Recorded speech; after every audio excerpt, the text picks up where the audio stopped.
Hello, my friend Natalia. How you doing? Good. How's it going? It's good. Any day I'm hanging out with you is a good day. It's great to see you. Feelings mutual. Thank you. So I was introduced to Natalia a couple of years ago, a very good friend of mine when I first was starting my foray into entrepreneurship. I said, is there anyone you think I should know? And she immediately said, Natalia. She's a great networker. She's smart.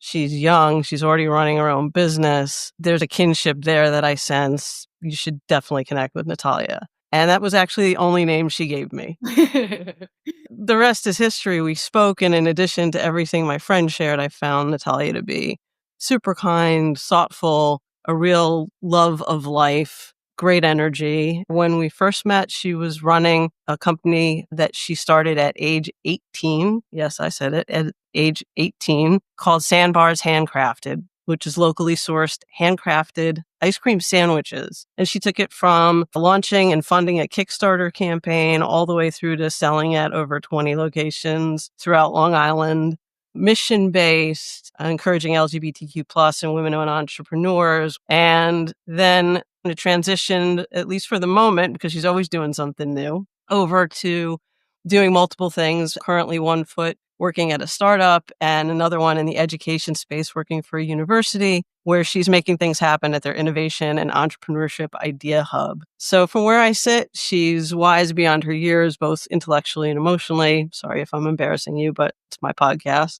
To the point that I forget the age difference. We were actually talking about it the other day, and I was shocked to remember that she's 26, which basically puts me at double her age. Trying not to feel at all weird about that. She's been a coaching client of mine. She's been a resource for me. She's advised me about my business. She's connected me with people for networking. In her spare time, and I say that tongue in cheek, she runs an entrepreneurial learning and support group for female founders that I attend. Mostly, she's just an amazing friend and human, and I'm proud to invite Natalia as my first Gen Z guest. Thank you. Thank you so much.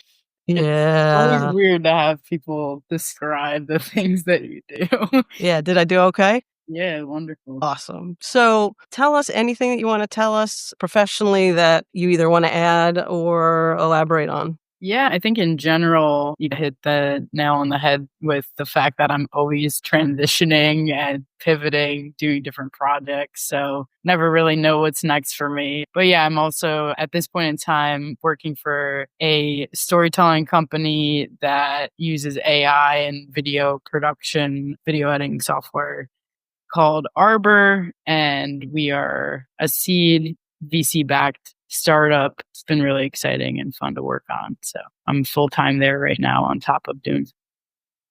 It's fantastic. So tell us what you might want us to know about you personally, anything that people might not know or something that lights you up.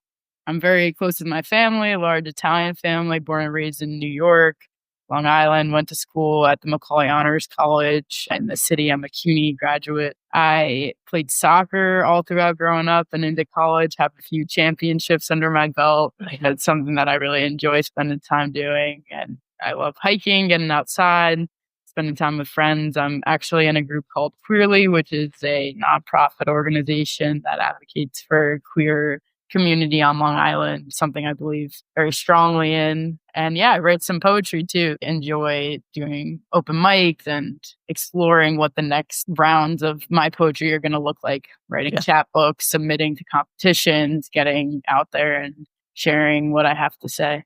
Like all goes back to what I described earlier as your love of life. You have so many interests and very creative and also very mission driven in many of the things you do. Some are just fun. But hey, by the way, I wore my retro shirt today because I thought like karmically it might bring our ages closer together somehow as we're doing this interview. What are your pronouns? My pronouns are she, her. I identify as a white, cis, queer woman. This is something you and I have talked about before. Sometimes I feel a little less attached to the strength of the word woman because I feel like often it keeps other groups of folks out of the conversation and implies some binary thinking. But I think in general, it feels okay for now and is something that I feel good in. We have talked about it, and I think the language around this is so tricky. There's such a spectrum and so much fluidity, and not sure we always have the exact words, so we just do the best we can at the time. 100%.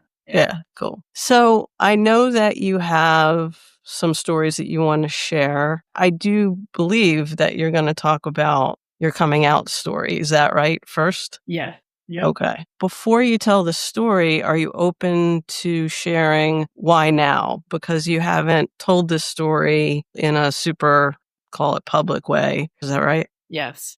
Okay. So why now then? It's a great question, honestly. When I think about the people that I'm most inspired by, that I want to be most like, and whether that's a professional setting or just a life setting, I think about people that share the most authentic parts of themselves publicly. And I found the most impact in poets that read and speak about this topic particularly. I'm very interested in podcasts that go into depth about this topic. For me, it's something when I was figuring all this out and getting more in touch with who I am, it was a huge slice of media that I was digesting to help me figure it out. And if that media wasn't created, I don't think I would be where I'm at in my life. It's always been something that I've found called to try to do and speak about. It just was a matter of when and what felt safe. So I guess in the question of why now is perhaps that this is the most safe I've felt in a long time. And I think it's been a very interesting 2024 figuring out how to make myself feel surrounded by things that are going to empower me to continue to step into where I want to go and be. When I think about that, it's someone in front of a room being 100% honest and able to get on a mic and explain who they are to other people. And that for me is like the deepest sense of connection and impact. So if that's where I want to step into in my life, then I have to start doing it myself. That's beautifully stated, and really honored that you're comfortable to do it here today. So thank you for the opportunity. And honestly, a thank you to my mom too. We had a conversation prior to this, and I appreciate the work that she's been doing over the last year as well to really step into being a person that I feel more safe around over time. And her commitment to our relationship is a huge part of why I feel comfortable telling this story today as well. And kudos to mom, definitely. Yeah. Yeah, cool. All right, my friend, it's your stage, so to speak. Take us to the moment that the conversation about coming out started to happen. You could kick it all the way back to really pretty early memories of everything, but it was more apparent towards the end of high school that it was something that was going on for me, but not really something I was ready to actually understand about myself until about halfway through college. People legitimately call where I grew up a bubble. It's known to be called that. From a diversity perspective, where I grew up was just not diverse at all. There was practically zero diversity. Yeah. So, yeah, it makes sense why I didn't really see myself in a lot that was out there. On top of that, there was a lot of negative feedback about queerness, again, from the town that I grew up in.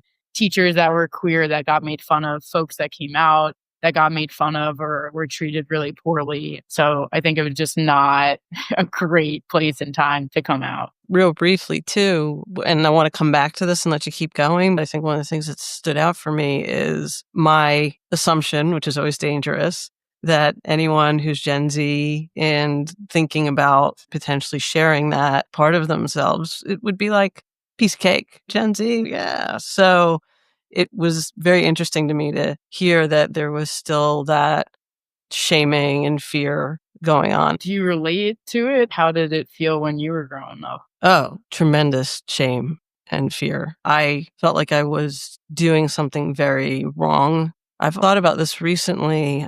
When I did finally come out, it felt more like a confession. I'm Jewish, but it's the metaphor, right? Going to confession, like confessing a sin, than anything that was empowering or celebratory. And I lived what felt like almost a double life. You know, I felt like I was presenting as one person to the world, and then knew this about myself at some point, and it felt very duplicitous and uncomfortable. So yeah, a lot of shame, a lot of fear. Yeah, I definitely relate to that a lot, for sure. Yeah. Okay. So tell us where you want to go next. From there, I went to school. Staten Island is pretty conservative, but the CUNY system, it was way more diverse than anything I had experienced prior to that. Most of the students I went to school with were bilingual, trilingual, from all different places of the world, all different types of bodies. It was so different from everything I knew growing up. A girl or two on the softball team that felt more, okay, that's cool. It seems like the masculine energy that they're bringing is something that maybe I want to present and be. I guess also just being on your own for the first time, you have the opportunity to really start searching and Googling the things that you are curious about, watching YouTube videos. A lot was online community through podcasts and YouTube and stuff for me to find other folks. There was experiences that were driving me questioning if I was queer or not. So different relationships with either friends or potential partners or experiences like that were popping up where I was like, okay, this is a real thing. And I have to confront this because it's not just one or two, either a crush or something like that. Like this is definitely, I want to pursue relationships with women. So there's a point in college where that was very apparent for me. I started writing a poem, a coming out poem, and I burned it in the fireplace. Couldn't even read it half the time. Even the first line I had written of it, I almost threw up writing it because I couldn't even admitting it to myself. So that process was probably 3 or 4 months of just agonizing over this terrible poem that was just so hard for me to write. But when I finished it, it felt really good. And I read it to one of my better friends at the time. Very family oriented. I wouldn't say fully conservative family, but very Italian, big family. And she told me that she had small, tiny relationships with women here and there. She's like, I think I'm bisexual. She had told me that earlier on, a few months prior to me writing this poem. So it felt like someone I could share it with because she was honest with me about her experience. And I think that was the first person that really told me an identity that wasn't, like, I knew other queer people, but they didn't come to me like that. The queer people in my either far circles didn't come out until after high school when they were in college and felt more safe, or they essentially never came out but just had partners. But this was the first person that looked me in that I might be bisexual. So I read it to her. And then from there, that was my first experience of someone publicly knowing who I am. How did that feel? Scary. I think I was crying. But it was managed scared. It was so well received, and I was so grateful to have someone like that listen to it for the first time. And then I was in a relationship, a closeted relationship at the time for a few months. Luckily had the self-confidence to get myself out of that particular situation because it's just really tough to be in something where you're not telling people, sneaking around, and it just doesn't feel great. So after that particular experience, I was on this trajectory of feeling great about myself. Okay, I told a person, I got myself out of something I knew wasn't for me. And that proves to myself that I am on the right path here of really being empowered. At that point is when I came out to my broader network of family, my parents and my sibling. But I'm curious, do you have any points that you relate to or closeted relationships to rip the bones back out? Yeah, I had my own experience that left no doubt that this was a real possibility in my life. And frankly, when that ended, I ran from it for a long time. I think it terrified me. Coming back around to it was really when I met Natalie, my wife, and it was very undisputed yet again. But it was something that I really struggled with, didn't feel okay about, ran from, to the point where I couldn't run anymore if I was going to be true to myself. That was my experience. And coming out, as I said, that was not a liberating thing for me. Yeah, those are the pieces that I relate to the most. So a lot of similarities. Sounds like you had some resources available to you because it was years later that were not available to me, places I could see myself, any sort of community that I could find that didn't feel like it was some sort of The resources I had were hidden on some back shelf in some library or some back shelf of some video store, like hidden and a little dirty. So I think that held me in that uncomfortable, hiding, running, guilty space for probably a longer period of time. Clearly, too, there's the things that I probably imposed on myself, right? You were very good about finding your footing quickly. And I think that's something that I struggled with probably more than you did at the time. Yeah, honestly, one of the biggest things I'm most grateful for is that from the time I really knew it and said it to myself for the first time to the time I first told that person and reading the poem, it was a few months, right? It wasn't 10, 15 years. I know a few folks from where I grew up that they knew when they were in fifth grade and they didn't come out until freshman year of college because they just couldn't where we grew up. I'm so grateful that wasn't my experience. Like, I was just not paying attention. I was just enjoying the time. Yeah. I had a great middle school, great high school, no complaints at all. Even first few years at college, thinking about it, having experiences here and there. Again, when you look back, you're like, okay, yeah, look at this picture of me when I was a kid. It's like the shortest haircut, a button up, and basketball shorts. I like to dress more masculine to display and attract a particular thing. I feel really deeply for the queer people that have had longer experiences like that because it was such a painful few months. It was really terrible. And I feel so sorry for the people that time period was more extended than what I experienced.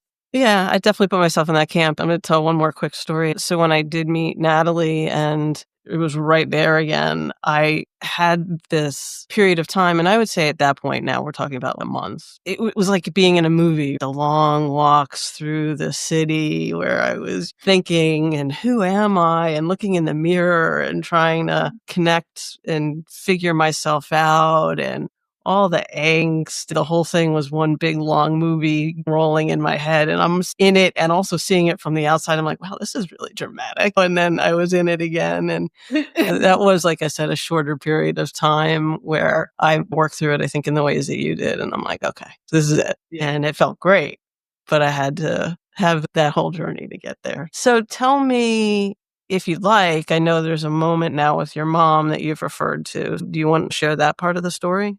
Yeah, I think it's also just a general experience with both my parents because they both played a role in this particular part. But I was just going into it not predicting that my parents were going to have any different of a reaction than full blown celebration and a party for me. They were super just radical, traveled, intellectual, really interesting people, so accepting and loving.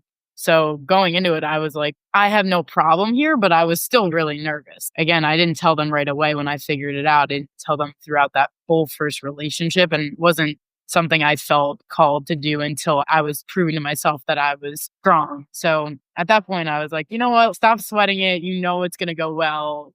Cut it out and just do it. Wasn't me coming out as a particular identity and empowered in that language, but I was only able to just tell them that I had a relationship with a woman was the way that I expressed it. Yeah, I think in general there was some comments and particular situations of the whole experience that should have been dealt with better and delivered better. I think in hindsight, you have a lot of understanding for why the things came out sideways, or a lot of it's rooted in their fear of your experience moving forward. But there's a few instances that have stuck with me for a long time, and particular language that was used. And for me, as someone who poetry, language is so important. Words are so important and land so hard. Just some of the ways that it was delivered. There was a particular moment where I was asked to sit down and explain myself across the room. So both my parents were sitting on a couch and I was on the other couch across the room.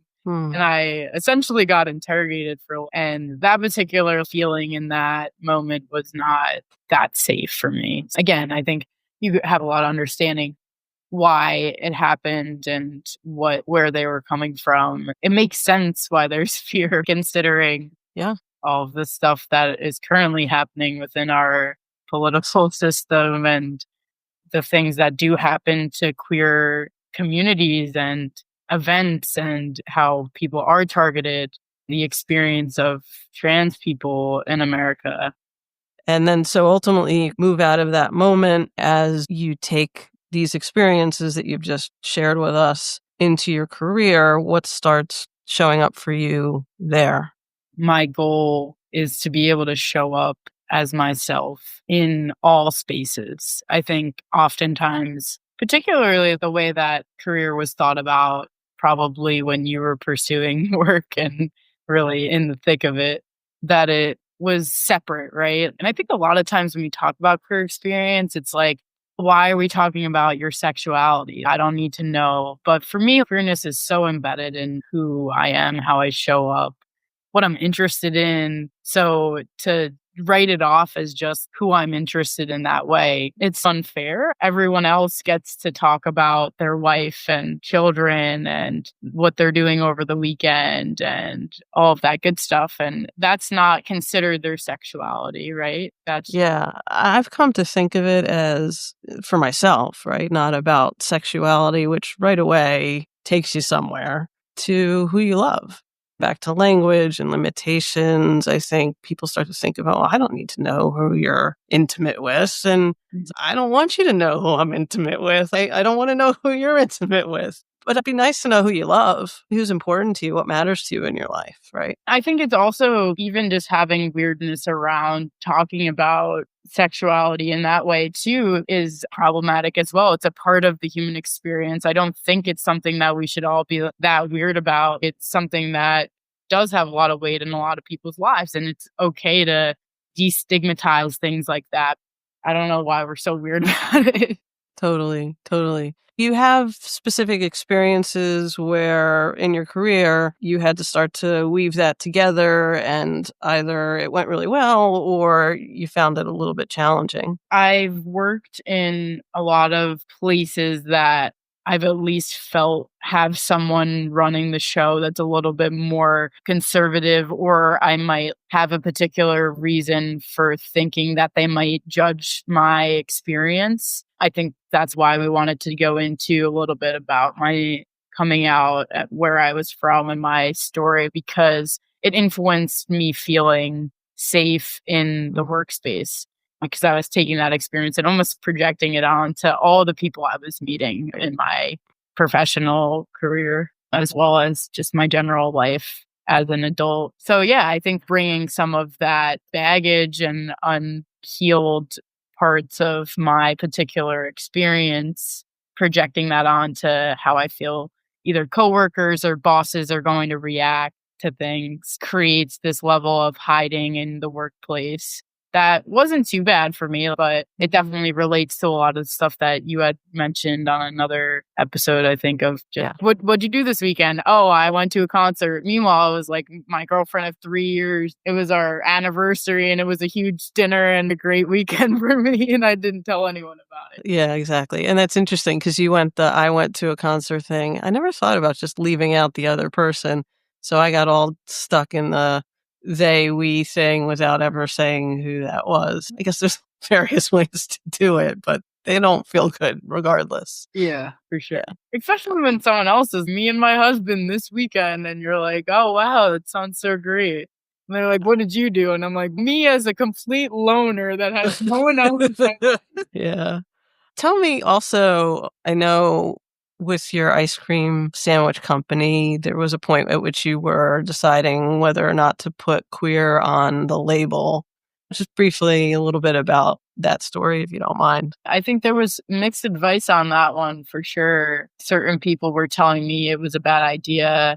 Even other queer people in their experience, maybe they had internalized homophobia too. They were like, oh, maybe you take a second thought on this. No one had any issue with all the other stuff, women owned, locally sourced, all the other badges that were on the label, but everyone had just raised the question of whether or not I should put the rainbow on the logo. Yeah. So it got in your head a bit, and then you decided to do it anyway. Why'd you decide to do it anyway? I think it's a level of rebellion that I have now of, okay, if you're going to tell me not to do something, I'm going to do it 5 times over and like Yeah. super loudly.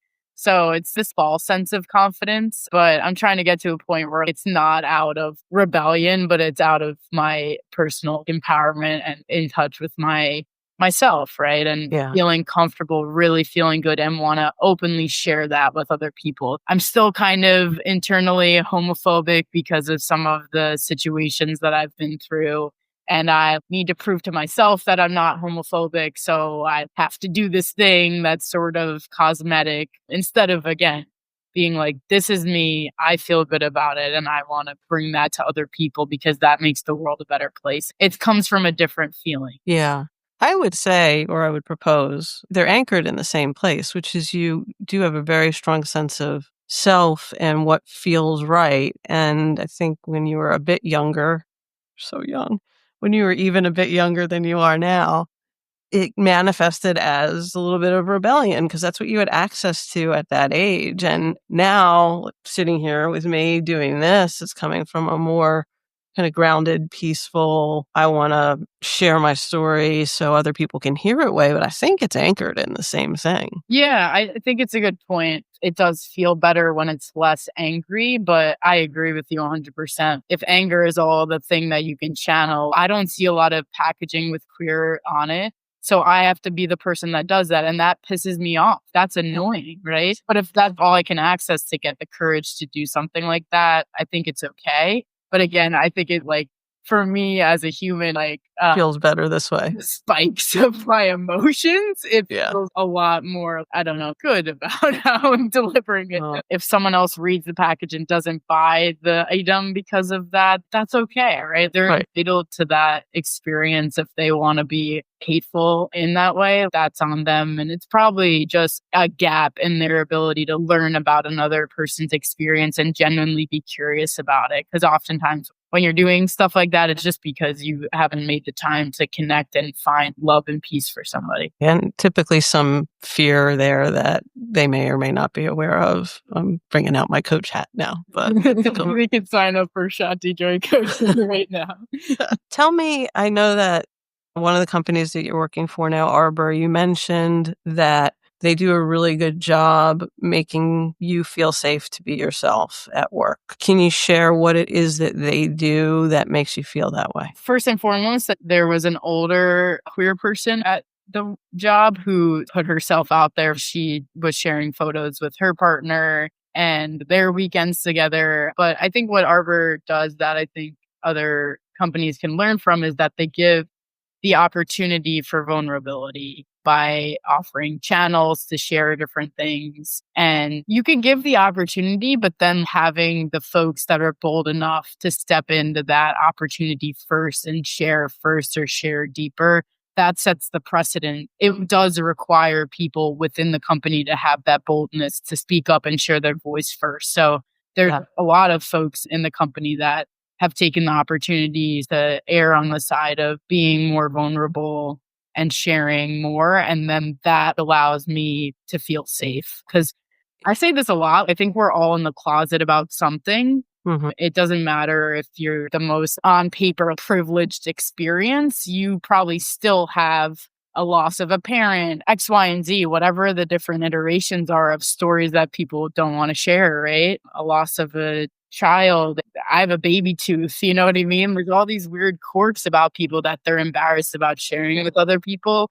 And I honestly do feel that we do better work. We show up in a more impactful way in our professions when we're talking about our baby tooth. These things that we're in the closet about are huge pieces of who we are as people. And if we're not able to come to work as a human being, it really inhibits our ability to like do fun things and be super creative and be more effective and efficient in our professional life. So that's my goal, is to just keep being more vulnerable in all places of my life. It wasn't the standard, so that's looked at as kind of weird to do at work, but I honestly feel like it makes for a better environment. We work 80% of our life basically. Sure. Yeah. So if I'm leaving myself as a human at the door, I'm leaving myself as a human at the door of my entire 80% of my life now. Yeah. You're speaking my love language. That's what I do with my coaching, right? Is I work with underrepresented people and guide them to thrive in their careers by being fully themselves. If you can feel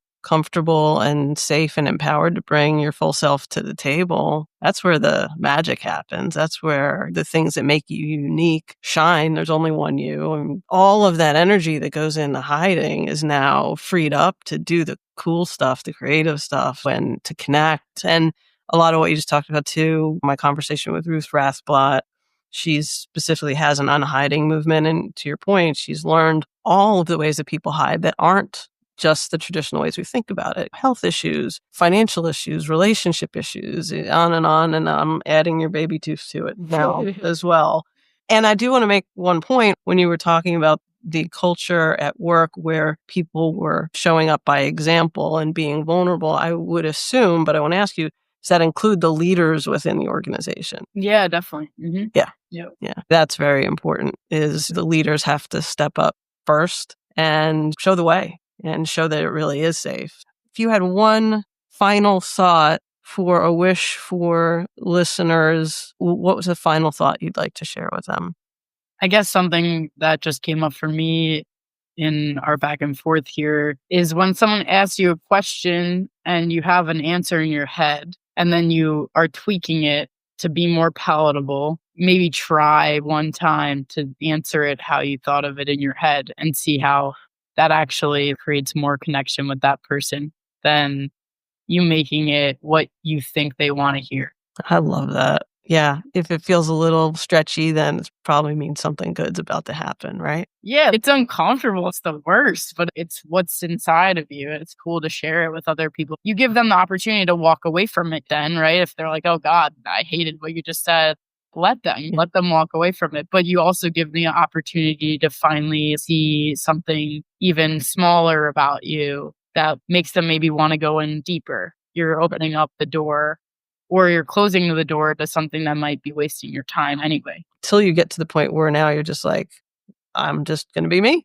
And how easy is that? And how fun is that? So I love that advice. I think It's a goal cool. for Love me, that. though, is to be the first person to do it. It's really hard to be the first one. That's Yeah. something that I find that I really need to work on. I can jump on. If I have a baby tooth, I'm like, me too, nice. But to be the first person to say it is sometimes tricky. So that's where I really want to step into that a little bit more. Love it.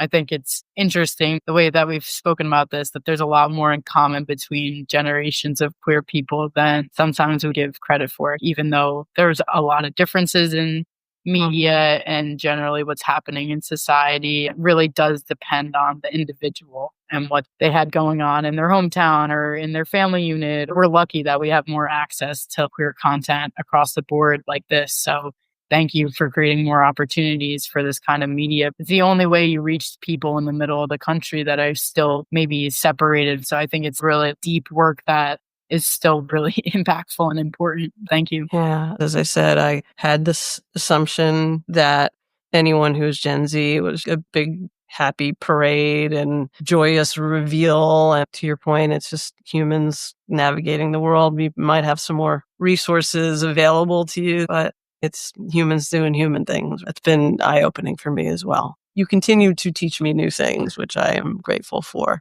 Yeah. And I think there's the corners of the queer experience too, that now more media is being brought here, right? So who else in the community has never had any type of representation that are starting to get a small representation that maybe you had with, I don't know, either Ellen or when the L word was released. Now there's small instances of people who are asexual getting representation or maybe more trans representation in queer media. How do we diversify queer media from here even further to get the people that are starting to have the stuff that we had in the 90s? Yeah, keep digging into the layers, bringing more light and more access to everyone, right?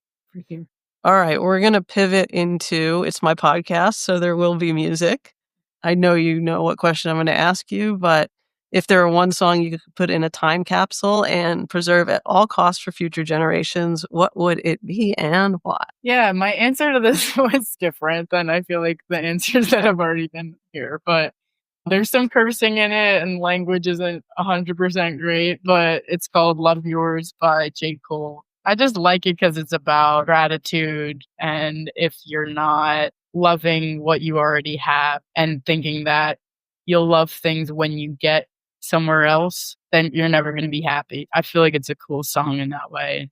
It Yeah. For me, rap is like poetry, so it feels very poetic, and there's nothing too profound in the song, honestly, but it's basically there's always gonna be a car that's nicer than yours, a house that's nicer than yours, and all of that, and you're always gonna have jealousy for the other type of person than you, unless you love yours. Yeah. To be appreciative of what you have and live in the present. Is that right? Awesome. We will, of course, be adding that to the Spotify playlist with some pre apologies on a little bit of language here and there. Venture at your own risk. And as we're coming to a close, tell us anything you'd like to share about where people can find and connect with you. I have LinkedIn, so that's probably the best place to find me and shoot me a message. Yeah, look into my old company that I'm figuring out what to do next with, Sandbars. If anyone has ideas on connections with that, I would say reach out to me What via. are you looking for specifically for sandbars? So within frozen dairy or food and beverage, folks that know about investment or logistics and general scaling of small food and bev. Okay, Um, cool. but yeah, and then for anyone who has interest in participating in early stage startup support or needs help with any of that, I oversee the Idea Hub, the incubator at Hofstra University. So I believe you have the website for that we can drop as well. Yep, So we'll drop that for sure. I would say either reach out to me on LinkedIn or check out the Idea Hub. Sounds good. I so happy that you wanted to do this. I'm really grateful, touched that you're sharing some things for the first time here. I'm guessing people get it when I say you're wise beyond your years, but take age out of it. You're just amazing. And I'm so glad that we got to spend this time together. Yeah, thank you so much for the opportunity. It's something I want to keep doing and sharing. So it's a good place to start with a close friend like you. Awesome. Thank you again. I appreciate you tons. All right, everyone. That brings this episode of Stories We Haven't Shared to a close.